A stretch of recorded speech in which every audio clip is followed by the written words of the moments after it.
मुख्यमंत्र्यांच्या उपस्थितीत काल या संदर्भातली बैठक झाली आहे। ही कारशेड गोरेगावमधल्या पहाडी नावाच्या परिसरात हलवण्यावर या बैठकीत चर्चा झाल्याचं कळतंय।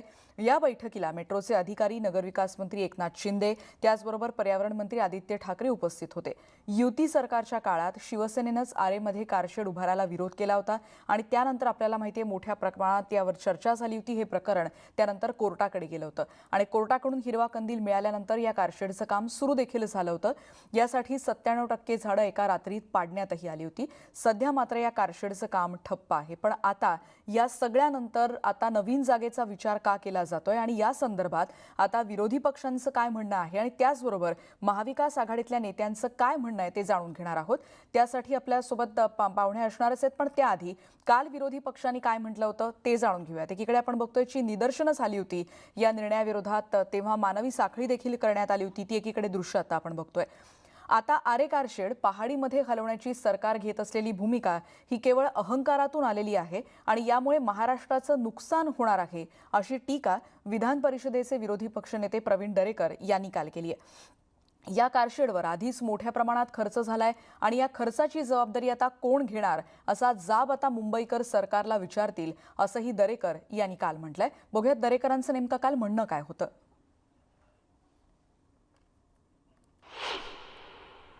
आरे कारशेड पहाडीमध्ये हलवण्याची सरकार घेत असलेली भूमिका मला वाटतं केवळ आपल्या युगोकरिता महाराष्ट्राचं नुकसान करणारी अशी आहे। कारण आतापर्यंत कोर्टाने या ठिकाणी मान्यता दिली, आवश्यक ती झाडं तोडून झालेत आणि मग यावर मोठ्या प्रमाणावर खर्च झालेला असताना अशा प्रकारचं आरे कारशेड हलवण्याचा अट्टहास कशासाठी? या सर्व झालेल्या खर्चाची जबाबदारी त्या ठिकाणी कोण घेणार? आणि मला वाटतं याचा जाब मुंबईकर विचारल्याशिवाय राहणार नाही। आपण बघतोय प्रवीण दरेकरांनी तर ही टीका केलेली आहे, पण नेमका हा वाद काय आहे हे सांगणारे काही मुद्दे आपण बघणार आहोत। या आरे मेट्रो कारशेडचा वाद नेमका काय आणि तो आता का उपस्थित होतोय, तर याची पार्श्वभूमी अशी आहे की 31 मार्च 2014ला तत्कालीन आघाडी सरकारकडून आरेमध्ये कारशेड उभारायला मंजुरी मिळाली। त्यानंतर 22 ऑगस्ट 2014ला राज्य सरकारनं 30 हेक्टर जागा MMRCAला हस्तांतरित केली। 28 ऑगस्ट 2019ला 2702 झाडं पाडायला महापालिकेनं म्हणजे मुंबई महानगरपालिकेकडून मंजुरी मिळाली आणि या झाडं पाडण्याविरोधात मुंबई हायकोर्टात याचिका दाखल झाली। 4 ऑक्टोबर 2019ला 2141 झाडं एका रात्रीत पाडण्यात आली। 5 ऑक्टोबर 2019ला आरे कॉलनीत आंदोलन झालं, यावेळी 29 आंदोलकांना अटक झाली होती। त्यानंतर मोठा सत्ताबदल झाला। 28 नोव्हेंबरला उद्धव ठाकरेंनी मुख्यमंत्रीपदाची शपथ घेतली आणि 29 नोव्हेंबरला म्हणजे आपल्याला माहिती आहे लगेच जे निर्णय घेण्यात आले होते त्यामध्ये ठाकरेंकडून कारशेडच्या कामाला स्थगिती देण्यात आली। डिसेंबर 2019 मध्ये आता इथे जर कारशेडमध्ये जर या जागेचा विचार होत नसेल तर पर्यायी जागा शोधण्यासाठी मनोज सौनिक यांच्या नेतृत्वात एक समिती स्थापन करण्यात आली। जानेवारी 2020 मध्ये सौनिक समितीकडून अहवाल सादर झाला। कारशेड आरेमध्येच उभारावं अशी समितीने शिफारस केल्याचं कळतंय, पण शिफारसीकडे सरकारनं कानाडोळा केलाय आणि त्यामुळे स्थगिती सध्या अजूनही कायम आहे। यानंतर आपण बघणार आहोत मनोज सौनिक ज्यांचा आता आपण उल्लेख केला त्या समितीनं नेमक्या कोणत्या शिफारसी याद केल्या होत्या। तर मुद्दा 1 की मेट्रोचा कारशेड आरेमध्येच उभारावं, कारशेड इतरत्र हलवलं तर मेट्रो 3 प्रकल्प थांबेल। तिसरा महत्त्वाचा मुद्दा म्हणजे कारशेडची जागा बदलली तर मेट्रो 6 प्रकल्पावरही त्याचा परिणाम होईल। सरकारी तिजोरीवर 7000 कोटींचा अतिरिक्त भार पडेल। कारशेड कांजूरमार्गला नेली तर हा मार्ग 7 किलोमीटरनं वाढवावा लागेल आणि यामुळे तिकीट दर देखील 25% वाढेल, कारण साहजिक आहे जेवढा खर्च वाढेल तेवढी ही पुन्हा सगळी रक्कम वाढत जाईल। कांजूरमार्गच्या संभाव्य जागेवर आता खटला सुरू आहे आणि त्यामुळे खटला निकाली निघाला नाही तर कारशेड पुन्हा लांबणीवर पडू शकेल आणि कांजूरमार्गला 27 एकर जागाही अजून उपलब्ध नाही। या सगळ्यामध्ये न्यूज 18 लोकमतनं काही सवाल उपस्थित केले, त्यावर नजर टाकणार आहोत। या आरे कारशेडची जागा तत्कालीन आघाडी सरकारनंच ठरवली होती। आताही सत्तेत असलेल्या काँग्रेसची भूमिका नेमकी यामध्ये काय? सौनिक समितीच्या शिफारसींकडे दुर्लक्ष का करण्यात आलं? मेट्रो 3 प्रकल्प लांबणीवर टाकणं सरकारला मान्य आहे का? कारशेडचा समज लांबलं तर संपूर्ण मार्ग लांबेल हे सरकारला माहीत नाही का, याची त्यांना कल्पना नाही का? आरेमधली झाडं पाडायला कोर्टानं मंजुरी दिली होती, त्याचं काय? आणि आरे कारशेडवर याआधीच 450 कोटी खर्च झालेत, हे देखील आपल्याला ठाऊक आहे. आणि प्रस्तावित जागेवरची झाडं पाडली आहेत, मग आता विरोध कशासाठी? नव्या जागेवर कारशेडचा अतिरिक्त खर्च सामान्यांनी का उचलायचा? म्हणजे पहाडी परिसरातल्या जागेचं नेमकं काय स्वरूप आहे आणि तिकडे जर आणखीन खर्च करावा लागला तर या अतिरिक्त खर्च सामान्यांनी का उचलायचा? कारशेड हलवण्याचा अट्टाहास कशासाठी? आणि मुंबईला खरं तर मेट्रोची लगेच म्हणजे आणि तातडीनं नितांत गरज आहे, हे सरकारला माहीत नाही का? यावर एवढं राजकारण का होत आहे? आणि या अट्टाहासापायी परदेशी गुंतवणूकदार नाराज होणार नाहीत का? राज्याची व्यवसायभिमुख प्रतिमा यामुळे मलिन होणार नाही का? असे सगळे प्रश्न यामुळे उपस्थित होत आहेत. आणि या संदर्भात आपण अधिक बोलणार आहोत. काँग्रेसचे नेते भाई जगताप आता आपल्या सोबत आहेत. भाई, हा सगळा मुद्दे आपण बघितले. तिकडे प्रवीण दरेकरांचं काय म्हणणं आहे ते देखील आपण बघितलंय. तुमची या पक्षात, या सत्तेतले सहभागी पक्ष म्हणून तुमची भूमिका काय आत्ताची? असं आहे की आरे कारशेडच्या बाबतीमध्ये काँग्रेसची भूमिका विरोधाचीच होती. आपल्याला आठवत असेल, आपण ज्या दाखवलं म्हणजे याचे जे निसर्गप्रेमी त्यांची आंदोलन दाखवली, काँग्रेसचंही आंदोलन झालं मोठ्या प्रमाणामध्ये. आठवत असेल तर आठवा तुम्ही, आणि ते चित्र तुम्हाला दिसेल. त्यामुळे आमची भूमिका तीच कायम आहे की आरे कॉलनीमध्ये होणाऱ्या कारशेडला तेव्हाही विरोध होता, आताही आहे, भविष्यातही आहे. दुसरं महत्वाचं याच्यामध्ये त्याला कारण आहे. आमच्या ह्याच्यामध्ये राजकीय काहीच नाही. त्याचं कारण असं आहे की आज जगभरामध्ये ज्या पद्धतीने मुळे पर्यावरणाचा ऱ्हास झाल्यामुळे या देशामध्ये आपण जे काही हे करतोय, भोगतोय, महाराष्ट्रात आपण जे भोगतोय, सातत्याने म्हणजे हे होतात आहेत, पाऊस अनियमित झालेला आहे. कित्येक वेळेला आपल्याला याला जावं लागतंय की अजिबात पाऊस पडत नाही. आणि अशी गेली ही 10 वर्षाची श्रृंखला बघितली आपण. तर त्याला पर्यावरणीय कारण आहे. नेमकं आरे कॉलनी हे कारण असं म्हणता येणार नाही, परंतु पर्यावरणाच्या बाबतीमध्ये पर्यावरणाचा जो ऱ्हास होतोय त्या बाबतीमध्ये जगभरातून आवाज उठत असताना आपल्या राज्यामध्ये निदान आपण ह्या सगळ्या गोष्टींबाबतीमध्ये काळजी घ्यायला पाहिजे, या भावनेतून काँग्रेसची ती भूमिका राहिली. आणि की आता आघाडी सरकारमध्ये आम्ही असल्यामुळे आघाडी सरकारची सुद्धा हीच भूमिका राहणार आहे. आरे कॉलनीमध्ये आपल्याला एक लक्षात घ्या, आजही तिकडे हे असतील, वन्यजीव असतील, बरेच प्रमाणामध्ये तिथे वन्यजीव आहेत. तिथे बाकीची जी काही डायव्हर्सिटी आहे, त्या ह्या सगळ्या गोष्टीचं आपल्याला हे करावं लागेल. या दृष्टीने काँग्रेसची हीच भूमिका आहे की आरे कॉलनीमधल्या त्या कारशेडला आमचा विरोध आहे. आता आपण बोलताना एक गोष्ट म्हणालात की सोनी कमिटीच्या बाबतीमध्ये आपण बोललात, मनोज सोनी कमिटीच्या बाबतीत असं आहे की एखादी कमिटीने त्यांचं हे दिल्याच्या नंतर त्या बाबतीमध्ये विचार झाला पाहिजे, दुमतच नाही. परंतु ते संपूर्ण स्वीकारलं पाहिजे असं अजिबात नाही. असं असतं तर केंद्र सरकारच्या गेल्या 6 वर्षामध्ये अनेक कमिट्यांचे रिपोर्ट आहेत, कसलंही काही झालं नाही.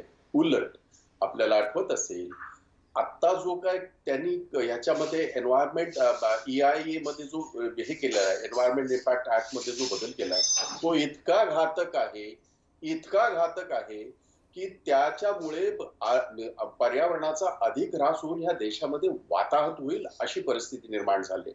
आणि म्हणून सोनी कमिटीच्या बाबतीमध्ये मग त्या फायनान्शियल काही गोष्टी असतील त्याचा विचार केला जाईल, not at the cost of पर्यावरणाच्या ह्याच्यामध्ये आपल्याला नाही कॉम्प्रोमाइज करता येणार. आपण लक्षात घ्या, आणखीन एक गोष्ट केलेली आहे या सरकारने, विशेषतः आघाडी सरकारने, मला जस्ट आपल्याला सांगायची आहे. किल्लारीला टायगर रिझर्व या सरकारने, या म्हणजे अजून वर्ष पण झालं नाही, टायगर रिझर्व आपण तयार केला. आपल्याला आठवत असेल, या सातारा रोडवर आपल्या जो हायवे आहे त्याच्यावर या मुद्द्याकडे येते प्रवीण दरेकर आता आपल्या सोबत आहे, त्यांची देखील भूमिका जाणून घेणार आहोत. प्रवीण दरेकर, कालचं तुमचं म्हणणं काय होतं आम्ही ऐकलेलं आहे, पण कशा रीतीनं तुम्हाला आता तुमची भूमिका मांडायची आहे? कारण या कारशेडचा आता इतरत्र हलवण्याचा प्रस्ताव कदाचित येतोय आणि त्या दृष्टीनं हालचालींना वेग येताना दिसतोय. तुमचं म्हणणं काय? मला वाटतं आता या क्षणाला कारशेड हलवण्याच्या कुठल्याही प्रकारचा विषय या ठिकाणी नव्हता. केवळ आपण त्या ठिकाणी कारशेडला विरोध केला होता आणि म्हणून आपल्या युगोपोटी आणि पडद्यामागे काय गोष्टी लपल्यात येणाऱ्या काळात कळेल की ज्या विषयाला त्या ठिकाणी कोर्टानं मान्यता दिली होती पिटिशनच्या नंतर, त्यानंतर आवश्यक ती झाडं तोडून झाली होती. 400-450 कोटीचा खर्च झालाय आणि अशा प्रकारे सगळे सोपस्कर पूर्ण झाल्यानंतर आता त्या ठिकाणी कांजूरला 41 हेक्टर जागा, त्यानंतर पहाडीला त्या ठिकाणी गोरेगावच्या मोठ्या प्रमाणावर खासगी बिल्डरची जागा विकत घ्यायची. मला वाटतं कुठल्याही प्रकारचं लॉजिक यामागे त्या ठिकाणी दिसत नाही.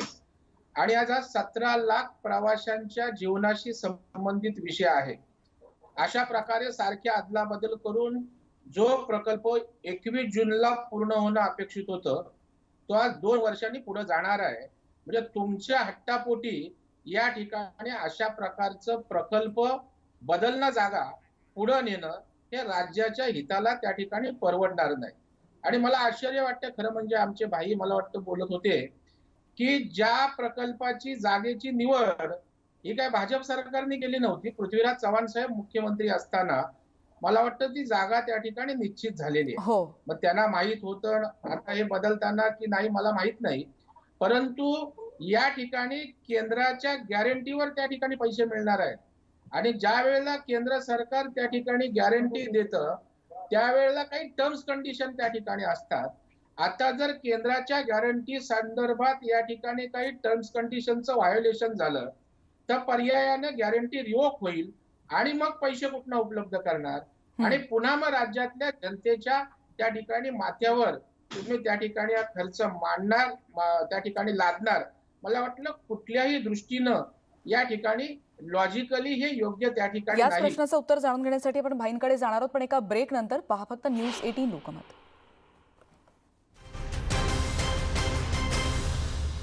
आणि नंतर पुन्हा एकदा आपण चर्चेकडे येतोय आणि यासाठी आपण सुरुवातीला जातोय. भाई जगताप आता आपल्या सोबत आहेत. भाई जगताप, आपण बघितलं प्रवीण दरेकरांनी आरोप केलेत की एका अहंकारामधून अशी भूमिका आता पुन्हा घेतली जाते. हा मुद्दा तुम्हाला पटतो का? आणि जसं तुम्ही म्हणालात की याला तुमचा विरोध आहे आणि तसं जर असेल तर सत्तेमध्ये असलेला पक्ष म्हणून तुम्ही तुमची भूमिका या पद्धतीची विरोधाची कशी मांडणार आहात? नाही, सगळ्यात प्रथम की त्याला अहंकाराचा वास त्यांना काय येतो हे मला माहित नाही. त्यांचा अहंकार दुखवलाय की काय मला माहित नाही. प्रवीण दरेकर चांगलं आता वरती विरोधी पक्षाचं नेतृत्व करत आहेत आणि चांगलं म्हणजे ते अभ्यासू आहेत सध्या चांगल्यापैकी. त्यामुळे मला हे माहिती आहे की आमच्या काळामध्ये पृथ्वीराज चव्हाणांच्या वेळेला हा निर्णय झाला होता. पण त्याच्यानंतर ज्या वेळेला लोकभावना अशा पद्धतीने भडकतात किंवा लोकभावना जेव्हा खऱ्या अर्थाने एकत्र येतात, जेव्हा सर्व मुंबईभर आणि राज्यभर देशभर ह्याचे पडसाद झाले आणि म्हणून ते कोर्टामध्ये इश्यू गेला. आपल्याला सगळ्यांना माहिती आहे पर्यावरण प्रेमींनी घेतलेली ती जी भूमिका होती आणि ती योग्य होती. त्याच्यानंतर काँग्रेसने हा निर्णय घेतला आणि त्याच्यावर आम्ही कायम आहोत होता. दुसरा महत्वाचा मुद्दा, प्रवीण दरेकरजी मला माहित नाही असा भाग आपण म्हणालात की पृथ्वीराज चव्हाणांच्या वेळेला भाई जगतापना माहित नसेल कदाचित. आपल्या माहिती करता सांगतो, आपल्याला माहिती असेल कदाचित, कारण तुमच्या विद्वत्तेवर शंका घेणं हे काय माझं काम नाही. ताडोबा जंगलामध्ये जे आपल्याकडे बंदर कोल माईन आहे, खूप मोठा तिथे साठा आहे. ज्या वेळेला युपीएचं सरकार होतं त्यावेळेला जयराम रमेशांनी त्याच्यावर नो गो झोन केला होता. त्याचं कारण त्या पर्यावरणाचं तिथे संरक्षण झालं पाहिजे. तुमच्या सरकारने, मोदी सरकारने तो नो गो झोन काढला आणि त्या कोल माईन ज्या आहेत त्या कुठल्या मित्रांना देणार आहेत असा मी जर प्रश्न केला तर तो चालेल का? ताडोबाच्या बाबतीमध्ये निदान गेली शेकडो वर्ष त्या ठिकाणी जे असलेलं रिझर्व आहे आपलं पर्यावरणाचं संरक्षण आपण करू, तिथे सुद्धा तुमच्या सरकारने निर्णय घेतला होता बरं का. त्यामुळे आपण बोट दाखवताना आम्हाला नका सांगू. आज जो काय कायद्यामध्ये बदल केलेला आहे एन्व्हायरमेंट इम्पॅक्ट ऍक्ट मध्ये, तो इतका भयानक आणि तो कुणाला तरी त्या ठिकाणी फायदा देण्यासाठी, कोणाला म्हणण्यापेक्षा मोदींच्या मित्रांना फायदा देण्यासाठी तो केलाय असं आम्ही जाहीरपणे म्हणतोच आहोत. त्यामुळे प्रवीण दरेकर, अगदी थोडक्यात उत्तर अपेक्षित आहे की एकीकडे असं म्हटलं जातं की खरं तर मेट्रोची नितांत गरज आहे, एकीकडे आरोप प्रत्यारोप होत राहतील, तुमचा विरोध तुम्ही कशा रीतीने मांडणार आहात अगदी थोडक्यात सांगा.